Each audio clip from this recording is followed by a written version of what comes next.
Alrighty, folks. So today's review is going to be of a course that I played last week, which was the one day we had available in the last 2 weeks, probably considering last week and this week. Last week it snowed in the DC area, and this week it's supposed to snow. It's supposed to be cold here the second week well, really the first week in February 2021. And this course is called the Royal New Kent Golf Course. It is the Royal New Kent Golf Course, and I'm going to pull it up on Google to make sure I get the right address and everything for it, because I find that this is a little bit tricky to remember. It is on off 64. It's between, I think, 64 and it's southeast of Richmond, about 15 miles off of 295, heading southeast towards Newport News. And the course is actually a very nice course in terms of being very well laid out, very nicely maintained. It was Bermuda grass on the rough, and they had put down that sort of grass quick row stuff on the fairway, and the fairways were a brown green kind of mixture. They definitely had it on the greens, and it's sort of like the stuff that you spray down on bare ground when you want grass to grow in real quick, but they had put a light coat of it on there. So the greens were normally, you could tell, hard pack and quite fast, but in this case they had a little bit of long growth on them, and those little buds that pop up, when the green is growing up and hasn't been cut in a while. And it was actually in very good condition considering the crap that had been going on. It was, that it was a lot of snow melt and so forth. The past week, I think it snowed.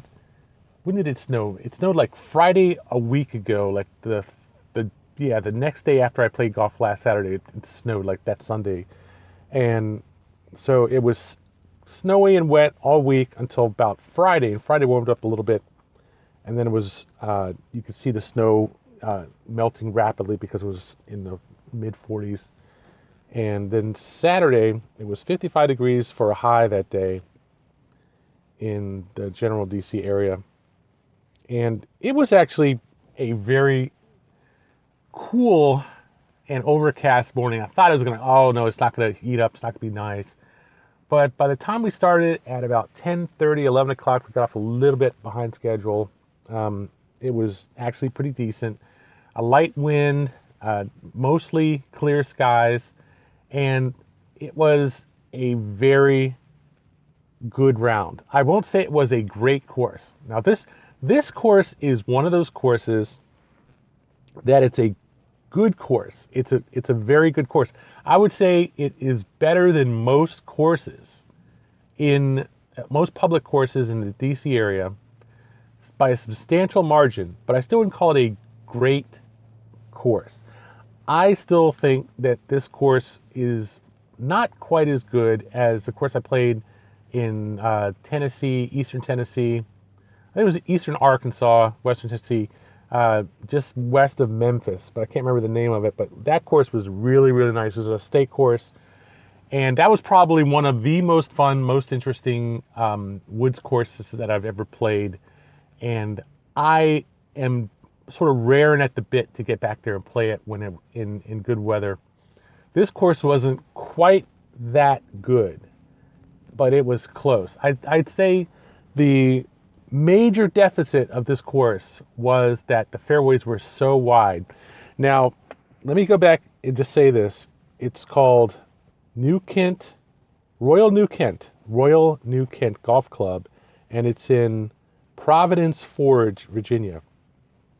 Now that is just off of 64, heading south from 64, and it's exit, if I remember correctly, 26A off of 64. It's not far at all. It's right around the corner from the Club at Venezia, on the other side of 64 from there, It's not far at all from 2 or 3 different courses that I've played in the area in recent days.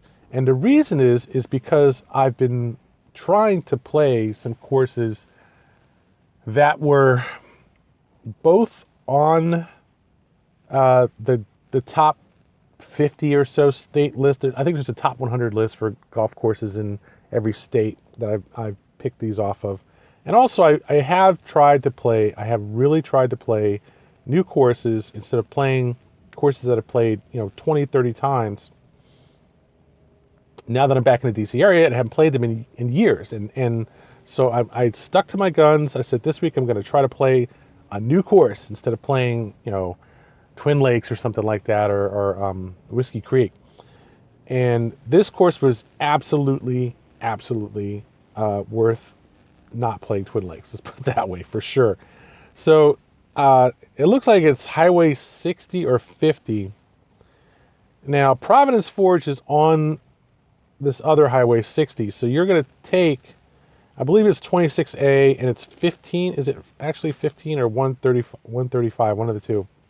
But the thing that you have to remember is it's not far south from 64. It's like a couple of miles south of 64. And the development it's in has 2 entrances. One of them is just south of 64, and the other one is the next exit, the next turn to your east. So I made a mistake. I followed Google Maps for the first time, and it put me probably at a mile south of the actual course and told me to turn in. It was just some neighborhood, really not near the course at all. But luckily I looked on the map and I had about 15 minutes to get there for my tee time. I was like, oh God, this thing's put me out in the middle of nowhere. The ultimate fear of having a GPS-based system give you directions is that it gives you directions to a place that's not even close to where you're trying to go. And I had that fear rise up in me, but it wasn't that far off. I was able to turn around and find the course within about 5 minutes. Now, it's a nice course. It has a clubhouse that is just a one rambler, one level type place, but it's a nice big clubhouse.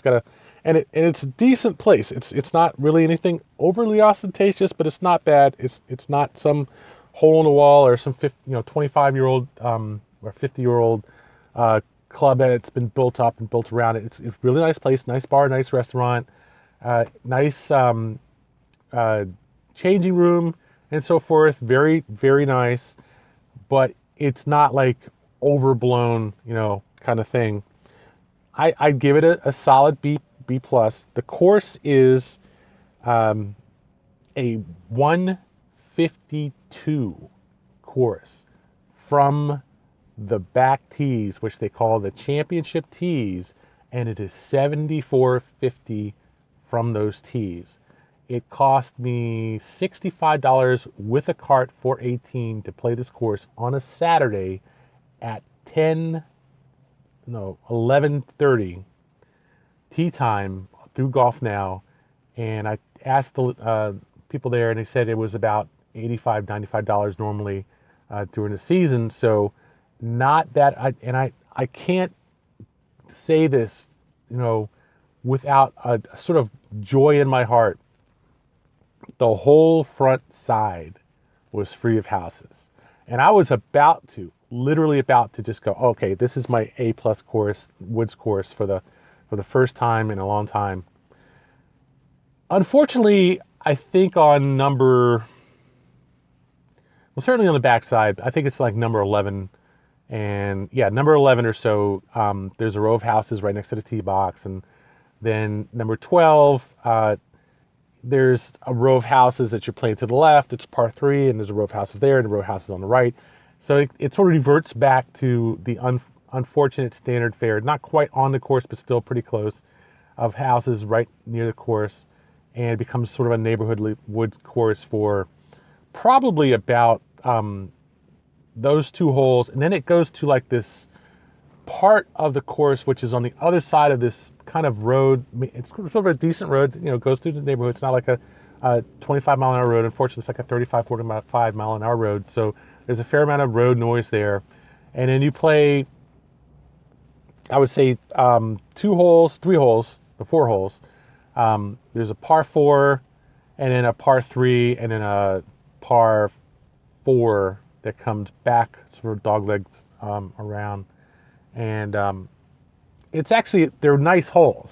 So the good thing about those holes is while there is a road that passes by the holes and has decent traffic on it, so it's not at all isolated from traffic or from houses, it also has a pretty decent section of holes. They're pretty decent challenge of holes. I won't spoil it. You'll see the pictures there and there. And it's actually sort of okay, not bad. Okay. They're not great holes because there are houses there and there is a road there, and they're not really long holes, but they are decent holes. Then you go back and there's 17 and 18, and those also, 17 definitely has a row of houses on the right side, and unfortunately they're close enough where you can hear people talking or something in the backyard. But it's still, 17 is a pretty good hole, straightaway hole, and the green is tucked away off on the side. It's almost like it's a straight hole, and then the green is on the side of the end of the hole, and there's a big lake there at the end, and it's a really interesting hole. And then 18 is also a very nice hole, very picturesque hole, to a green that's on the far side of a section of water, sort of isolated from the fairway, and it's down beneath the top of the fairway, so you can only see the green. You can't see the water in front of the green unless you're right there on top of the hole. So ultimately, I would say this course tempted me to go through the course hole by hole and give you a walkover of it. But I decided that the pictures that I'm showing now should be sufficient. I did not have those when I played the course. I didn't have any pictures. There is not a course map on the course. Unfortunately, like so many courses, they have these little tiny little scorecards that don't have a course map. And I can tell you this right now, you want to look at the course map before you play this course. It's definitely not easy, but it's not really hard. But it is a kind of course where you would want to know before you go out and play it. What is over those blind corners. I could think of at least one par 3 that I would definitely recommend on the front side that you look at, and the 10th hole is something you definitely want to look at before you get out there and play it. And they're solid. They are solid holes. The 11th also you definitely want to look at before you go out and play it. So the thing about this is there are 2 things that are really interesting about this course, aside from the layout, which was a decent layout. It was a good challenging layout, but not too hard. It was a 152 slope from the back tees, 7,400 yards from back tees, but the thing is it plays shorter than it is marked. The first tee might be an exception. You need to have a decent shot off if you're going to play from the back tees, which I doubt, considering that the starter was just like shoveling everyone down to the white tees. But it's so much shorter from the white tees, and it really is a disappointment. I think you're being cheated to play this course from the front tees. Play the back, if not the very back tees, which are blue, or the next tees, which are black, or the tees in front of those, which are gold. Okay, I would say don't play the white tees on this course. It's just too short to play the white tees. Get back a little bit and play, especially for the first hole, you really get your money's worth playing the first hole from at least the second to last or the third to last tees. Not the white tees are almost like right there on the fairway. But that's where Mr. Joe Starter, pushed everyone to play, which I think was a real letdown to make everyone play from the back tees, the forward tees. And it's not much to it. The hole is a dogleg left. It's you hit out the fairway, and then the next shot, you hit up to the green, and it's not that hard of a shot. It's not that far. It's I easily reached it with a 4-iron going up to the green from a downhill lie on the right side of that curve. So I would never recommend to anyone. I don't care. If you're going to play this course and you're a beginner, you deserve what you get. Okay. if you're going to pay for this course, you're going to pay $70 to play this course, you deserve to play from somewhere back behind the white tees. It's just too nice of a course to play from the white tees. Now, having said that, it is somewhat long. I'm not going to say it's short, but it's so wide. The course is so wide off the tee that you really shouldn't have any problems getting out into play from the gold tees, the black tees. No problem whatsoever. The white tees, like I said, almost all of the holes, the white tees were like maybe 50 yards from the fairway. It's not a hard course to play. It says 155 from, or 152 from the the scorecard in terms of the slope, but it's just not that hard a course. It really isn't. I would say that it's a little bit too level. It's not flat, but it certainly has this kind of thing where the fairway goes up or the fairway goes down, and you go up or you go down. But the tee to green elevation is usually very low. There are some exceptions, but it's usually very low gradient from tee to green, and as such,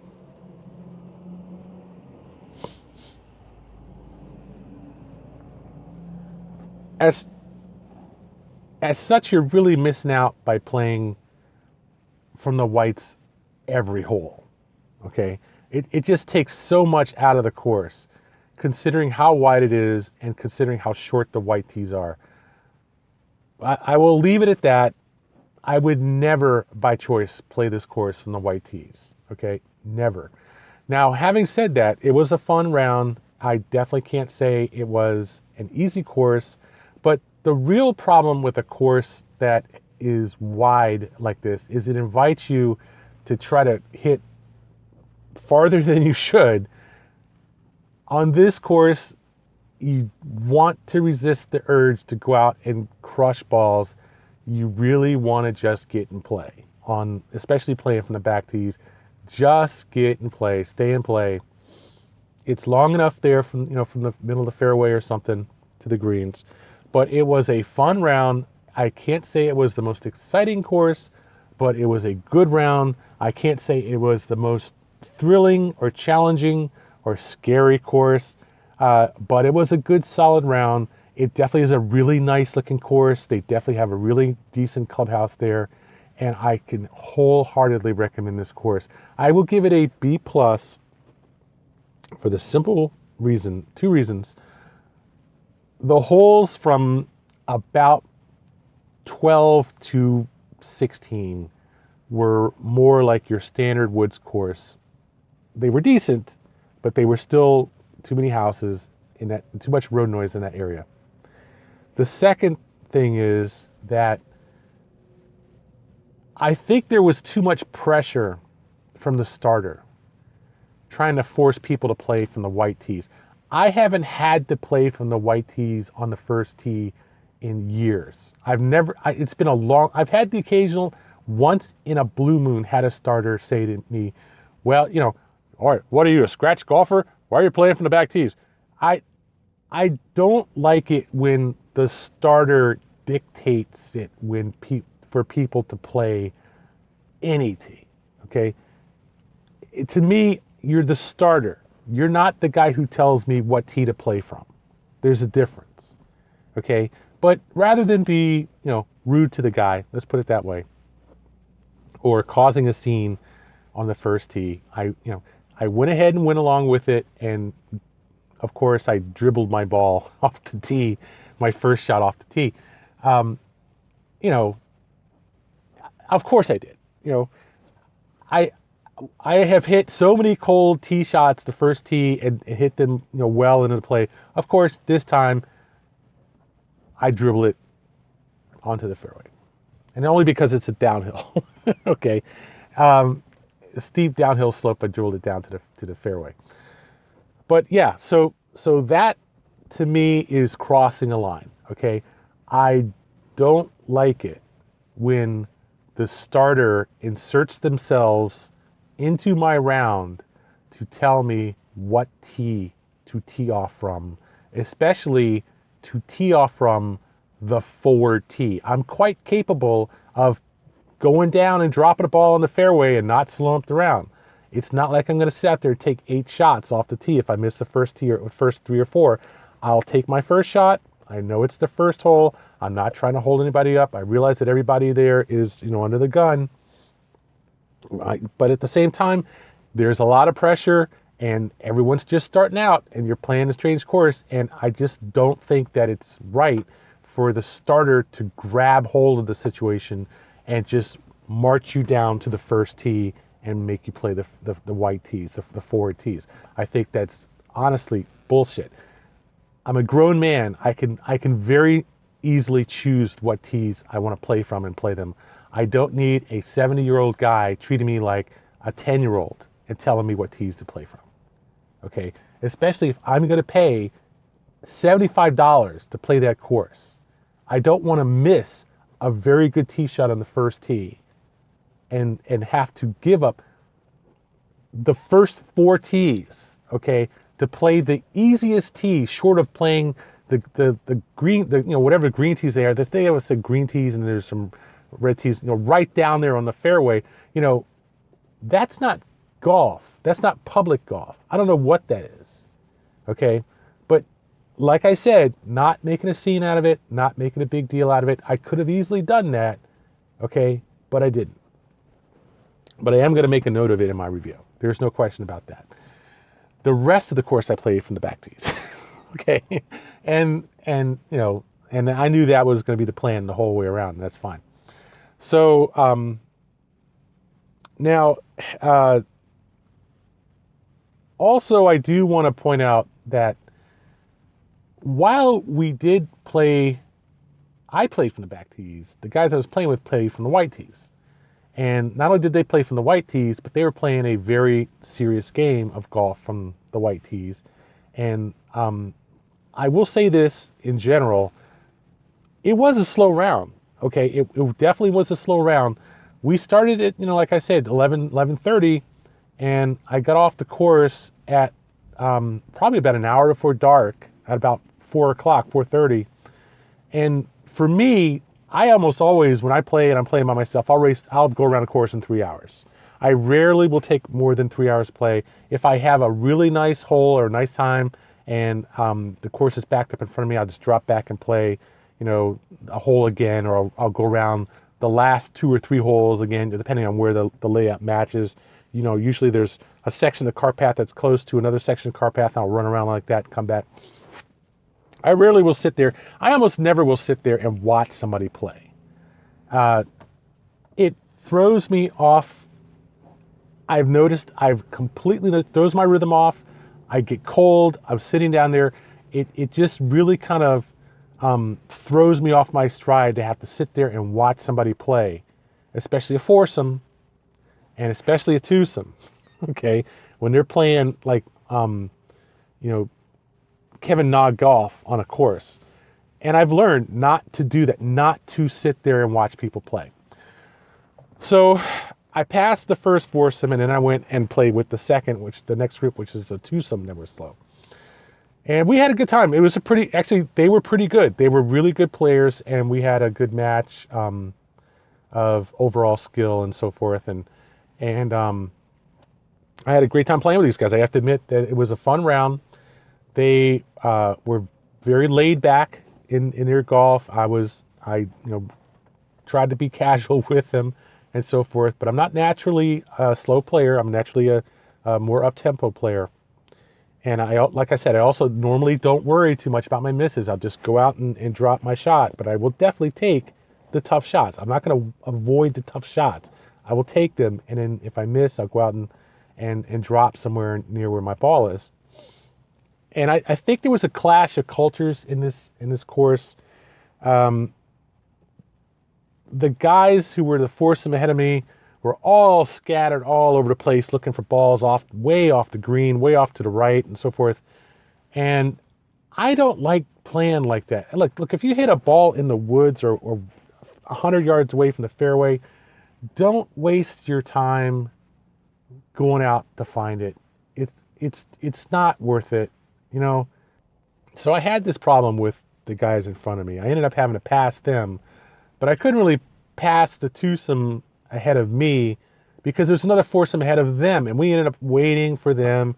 So the only thing I really regretted about playing this course was it just got to be so slow. I really did get to be frustrated at a couple of times. I really did kind of lose my cool. I just got tired of coming up to a tee box, sitting there, seeing the guys in the foursome ahead of me in the fairway, having just driven their balls and gotten in the fairway. No one in front of them. Nobody. And we have to sit there and sit there and sit there and wait for them to get out of range. And just after we hit, and a lot of times while we were hitting, while we were on the tee, we hear this foursome coming up behind us, and they're starting to talk and blah, blah, blah. We hear them talking, and we're trying to play, and it was just like this yin and yang thing where we're waiting for 5 minutes for the guys ahead of us, but the moment the guys behind us pull up, they expect to be hitting, And like, look, we have to wait for them. Golf is not just a matter of whether the course is in good condition or the weather's in good condition. It's also a matter of whether the ambiance is in good condition. And that's one reason why I don't like playing courses that have a lot of houses on them, because usually there's some kind of nonsense going on with the houses. The dog's barking, or some idiot with a car that's really loud, or some guy driving through the neighborhood really loud. That wasn't so much of a problem on this course, surprising. What was a problem on this course was the standard stuff, like having to sit there and watch someone play hole after hole after hole after hole. Then you're supposed to jump up, get on the tee box, hit a great shot on a course that is not easy, okay? And then, you're worried about the guy behind you when you're out there looking for your ball or whatever. I could have done without that. But other than that, I had a good time. I could have done without the starter pushing us all down to the white tees. Other than that, I had a good time. And the course was okay. I mean, it was a good course. It was a nice course, but it wasn't spectacular. It was a pretty good course. So overall, I give this course a B+, and I'll add in, I apologize, an extra 15 minutes of bitching. Okay? Just because I think anybody who really cares about golf wants to enjoy their round, okay? And they don't want to have to sit there all damn day and wait for the guys ahead of them. But by the same token, they don't want to feel pushed by the guys behind, okay? So try not to be an asshole and either dawdle out in the fairway or be a douche and come up behind somebody and okay? Just don't do it. New Kent, whatever it is, New Kent Golf Club in Providence Forge, Virginia, a solid B+ course. Definitely a course you want to get out when it's not quite the best weather. Trust me, you want to take your time playing this course. It's not easy, not at all.